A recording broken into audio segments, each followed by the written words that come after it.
hu ahad, hu ahad. Sallallahu ala Muhammad, irhamna ma'a Muhammad. Sallallahu ala Muhammad, irhamna ma'a Muhammad. Sallallahu ala Muhammad, irhamna ma'a Muhammad. Sallallahu ala Muhammad, irhamna ma'a Muhammad. Sallallahu ala Muhammad. Sallallahu alaihi al-murtada. Sallallahu ala nuri sirrillah. Sallallahu alaihi wasallam. Sallallahu ala Muhammad, irhamna ma'a Muhammad. Sallallahu ala Muhammad, irhamna ma'a Muhammad. Ya Rabbi salli ala Muhammad ma'nahari iza tazalla. Ya Rabbi salli ala Muhammad ma'al-laili iza yadsa. Sallallahu ala Muhammad, irhamna Muhammad.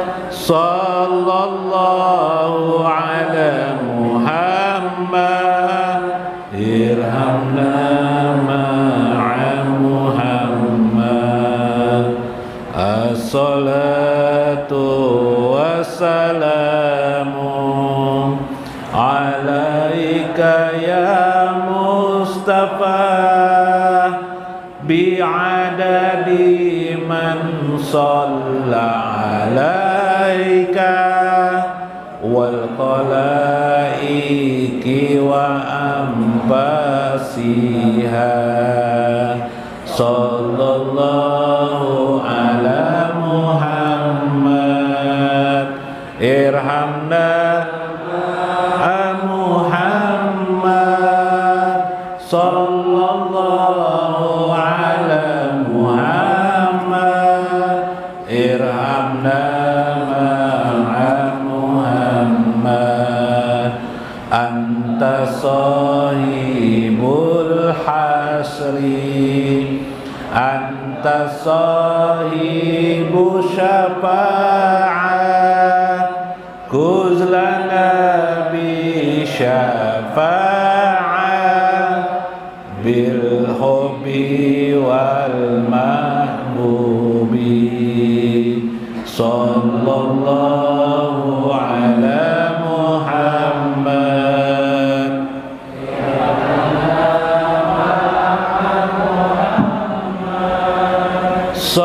sallallahu ala Muhammad, irhamna ma'a Muhammad. Ya Rabbi usurna ma'a Muhammad. Ya Rabbi nawirna binuri Muhammad. Ya Rabbi irhamna ma'a Muhammad. Salli wa sallim ala Sayyidina Muhammad. Sallallahu ala Muhammad, irhamna ma'a Muhammad. Sallallahu ala Muhammad, irhamna ma'a Muhammad.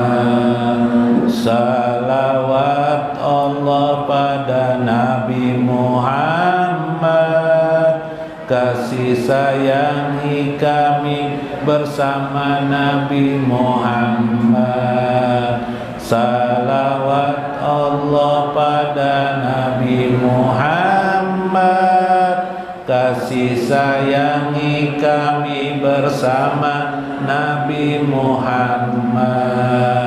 Sallallahu ala Muhammad, irhamna ma'a Muhammad.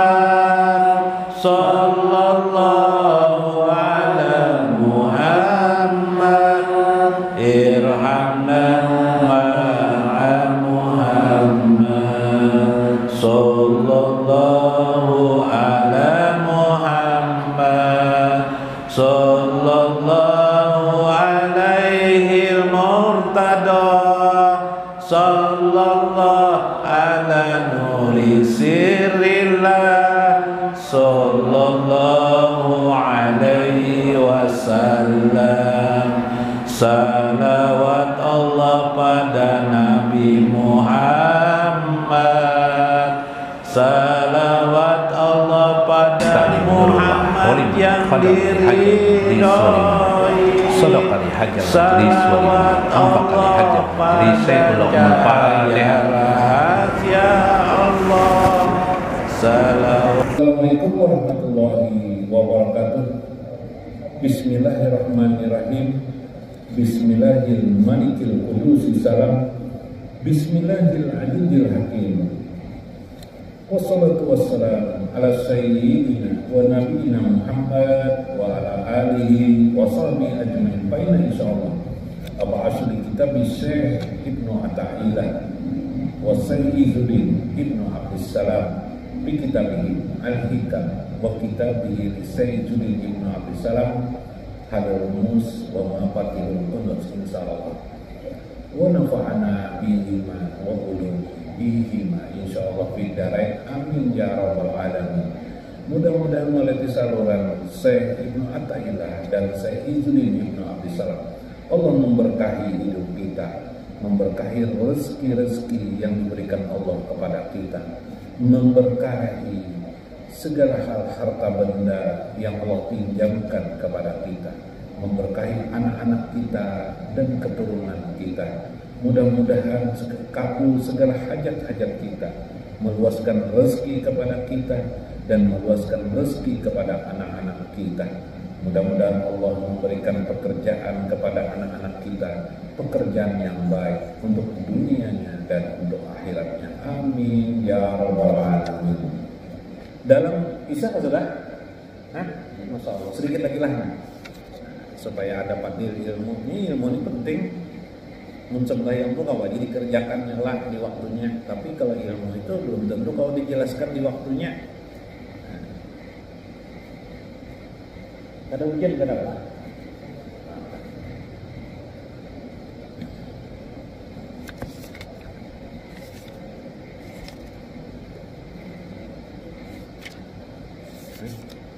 Pembatas semalam. Iya.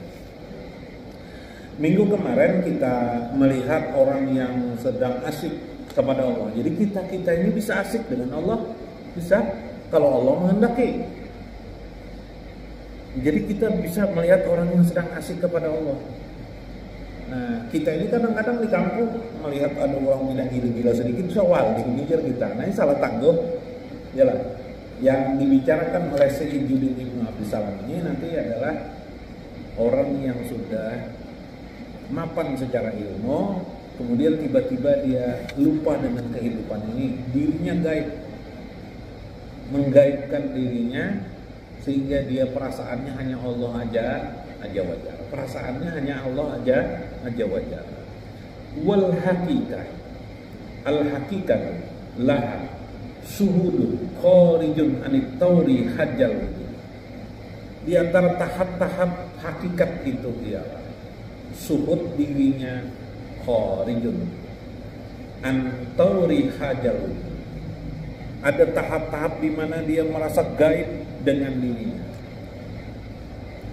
Dalam kitab Kanjul Ma'rifah Syekh Muhammad Arsyad Al-Banjari, ada kemarin kita bacakan. Ujar Syekh, ketika dia mengucap la ilaha illallah, la ilaha illallah dengan khusyuk hatinya la ilaha illallah. Sama kita sembahyang itu juga.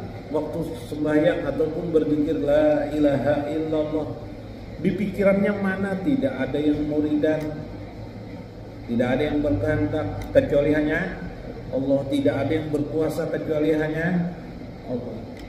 Asyik dia itu, tidak ada yang maha hebat kecuali Allah pada hakikatnya. Tidak ada yang wujud yang ada kecuali hanya Allah. Yang ada ini bayang-bayang aja, hakikatnya hanya Allah yang ada. Asyik dia ketika itu. Nah, itu perkataan Syekh Muhammad Arsyad Al-Banjari. Maka sampailah orang itu, jar Syekh Muhammad Arsyad Al-Banjari, menggaib, seolah-olah menggaibah. Itulah kondisi gaibah.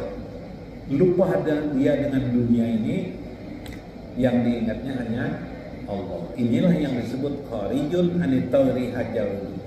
Tahap demi tahapnya dia keluar daripada makna wujud secara umum.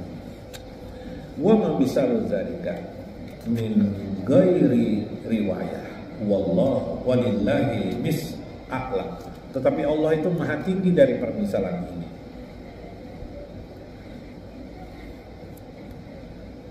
Contoh saya berikan, kata saya Idris bin Abdul Salam. Misalul mali awqafa ahadun abidahu ala babi wa amarahu biluzumi maqami wa an la yahtawada haddahu mahdud lahu wa amarahu. Ada seorang raja memerintahkan seorang hambanya, seorang raja memerintahkan seorang pengawal untuk duduk berdiri di tempat di pintu kerajaan. Jaga pintu. Perintahnya siapa saja yang masuk di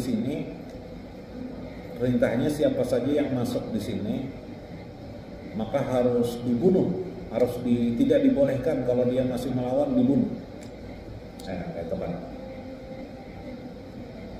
Wa man ta'addahu wa arada dukulu ilal malik wa tawawudu wa tijawudu wa tajawudu anzalikal haddi. Ketika dia melampaui anjalika dari semua itu, haddahu batasnya, jalikal had ayyak talahu, dia harus dibunuh. Wa yu'adibahu wa yunahduhu, dan dia harus orang itu harus beradab, kalau tidak mau menentang dia harus dibunuh. Sumaktasa abdan akhor. Kemudian si raja ini memerintahkan lagi, ada orang lain pengawal juga, kamu saya izinkan untuk masuk ke mana, ke tempat raja ya, ke tempat rahasia raja. Nah itu kan, dari mana pintu saja. Wa ittasa abdan akhor wa azina lahu ayyadakula alaihi wa yatajawazu ila harami. Dia boleh melampaui tempat yang mana diharamkan. Tempat-tempat rahasia boleh masuk. Nah, pengawal baru nih.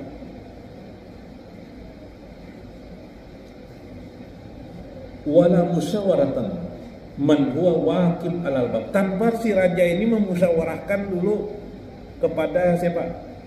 Kepada yang pertama tadi, pengawal pertama tadi. Sudah berjalanlah perintah itu. Ini gambaran syariat dan hakikat. Syariat dan hakikat itu seolah-olah bertentangan, telah. Ya, hakikatnya alam semesta ini tidak ada, yang ada hanyalah Allah aja. La maujuda illallah, tidak ada yang maujud kecuali hanya Allah. Tidak ada yang maha mendengar kecuali hanya Allah. Tidak ada yang maha mendengar, maha melihat, maha hidup. La hayyun illallah, tidak ada yang maha hidup kecuali hanya Allah. Kita ini bang, kita ini tidak ada. Itu secara hakikat. Maka akhirnya apa yang terjadi? Yang pengawal tadi, suatu saat bertemulah antara pengawal pertama dengan pengawal yang kedua. Aku diperintahkan raja ajar pengawal yang kedua ini, jelas bahwa aku boleh masuk. Ujar nang pertama, tidak ada perintahnya, tidak ada, aku terima. Akhirnya berkelahi dua pengawal nih. Akhirnya si pengawal yang pertama yang menjaga pintu itu dibunuhnya lah pengawal yang kedua nih tuh, yang hendak masuk ke tempat raja, ke istana raja. Karena tempat itu rahasia kan, tidak boleh diganggu orang. Iyalah. Maka perbuatan yang pertama itu syariat. Perbuatan yang kedua itu adalah hakikat. Pengawal yang pertama itu duduk di syariat, pengawal yang kedua itu adalah duduk di mana? Di mana? Di hakikat. Dua keadaan itu benar. Jadi ketika kisah Siti Jenar di Jawa dibunuh, itu benar, dibunuh itu karena Siti Jenar melawan syariat. Karena perintah raja menjaga jalan apa? Jalan masuk di situ. Fal qatil fil haqiqah mustahidun musibun bi imdai amril malik. Karena orang yang membunuh itu pada hakikatnya juga adalah mustahid, orang bersungguh-sungguh bi imdai amril malik, melaksanakan perintah raja. Wal wuqufi indah hududi, dan dia bertahan di jalannya. Wal maktul, orang yang dibunuh sahidun marhumun, dia adalah juga sahid yang dikasih sayangi Allah, muqarribun gairu muta'adin, tanpa ada batasan pipi milih pada perbuatannya. Bima qasyatu bihil malik wa ajina law bidukuli alaihi bigari izni, tapi tanpa diketahui oleh si penjaga yang pertama. Nah, itulah syariat dan hakikat. Jadi yang ditampilkan itu memang harus syariat. Yang dibicarakan tuh harus syariat. Tapi orang juga harus tahu hakikat itu. Pada hudud tertentu, batas tertentu orang menyalahi daripada syariat. Misalnya orang mengaku Allah Ta'ala, ya Allah mabuknya, padahal ini mabuk, akhirnya dibunuh, tidak disalahkan. Orang dibunuh itu tidak disalahkan.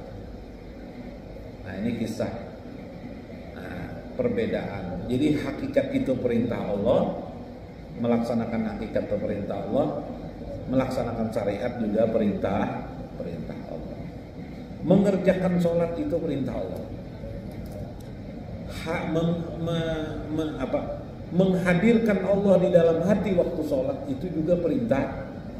Dua hal yang tidak bisa dipisahkan antara kita sholat dengan menghadirkan Allah dalam hati. Bagaimana menghadirkan Allah itu di dalam sholat kita? Tidak ada perasaan yang maha hebat kecuali hanya Allah. Tidak ada yang maha agung kecuali hanya Allah. Tidak ada yang maha mendengar kecuali hanya Allah. Bahkan saking begitu maha agungnya, kita semua kehidupannya tidak ada artinya. Yang berarti hanya itulah di hakikat kita. Sampai kita mengakui setelah kita mengerjakan sholat, jangan pernah ingat kita sudah pernah mengerjakan sholat. Karena hakikatnya kita tidak pernah mengerjakan sholat. Masya Allah, hakikatnya kita tidak pernah mengerjakan sholat. Lalu siapa yang mengerjakan sholat? Tidak ada yang mengerjakan sholat, tidak ada. Lalu siapa? Nggak ada yang mengerjakan sholat, nggak bisa. Tapi siapa? Yang ada itu hanya Allah Azza wa Jalla. Itulah kita menjadi ikhlas sembahyang, karena kita lupa dengan kebaikan kita jarnabi. Kan siapa yang lupa kepada kebaikannya yang diperbuatnya, maka orang itu sudah masuk kepada ikhlas yang sebenarnya. Yalah. Nah, cuma kadang-kadang akal tidak bisa, lalu diturunkan bahasanya supaya paham.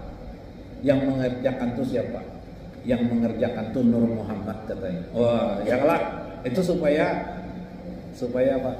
Kalau dikatakan Allah yang mengerjakan, masa Allah menyembah dengan dirinya? Tidak bisa. Itu merendahkan nama Allah. Ya dah. Jadi apa? Lalu bahasanya menjadi Nur, karena Nur Muhammad itu makhluk, jadi menyembah sebenarnya kreasi Nur Muhammad, yang Nur Muhammad itu juga dari Allah. Maka itulah yang terjadi. Allah menciptakan hambanya mengabdi kepada Allah. Karena kelakuan yang benar itu hanya Nabi Muhammad Shallallahu Alaihi Wasallam itu yang memakai Nur. Jadi boleh yang pertama, boleh yang kedua. Nah, karena akal orang, setiap orang kan berbeda-beda. Nah, itulah memahami supaya menurunkan pemahaman. Nah, karena kita pendarkan dari masalah itu supaya lebih mengerti. Mudah-mudahan bermanfaat. Mudah-mudahan bisa membawa hikmah pemahaman di antara kita. Wallahul muwaffiq ila aqwamit thoriq. Assalamualaikum warahmatullahi wabarakatuh. Sallallahu ala Muhammad irhamna ma'a Muhammad. Sallallahu ala Muhammad irhamna ma'a Muhammad. Sallallahu ala Muhammad irhamna Muhammad. Sallallahu ala Muhammad irhamna Muhammad. Sallallahu ala Muhammad. Sallallahu alaihi al-murtada. Sallallahu ala nuri sirrillah. Sallallahu alaihi wasallam. Sallallahu ala Muhammad irhamna ma'a Muhammad. Sallallahu ala Muhammad irhamna ma'a Muhammad. Ya Rabbi salli ala Muhammad ma'nahari iza tazalla. Ya Rabbi salli ala Muhammad ma'al laili iza yadsa. Sallallahu ala Muhammad irhamna Muhammad. Sallallahu ala Muhammad irhamna ma'a Muhammad. As-salatu wassalamu alaika ya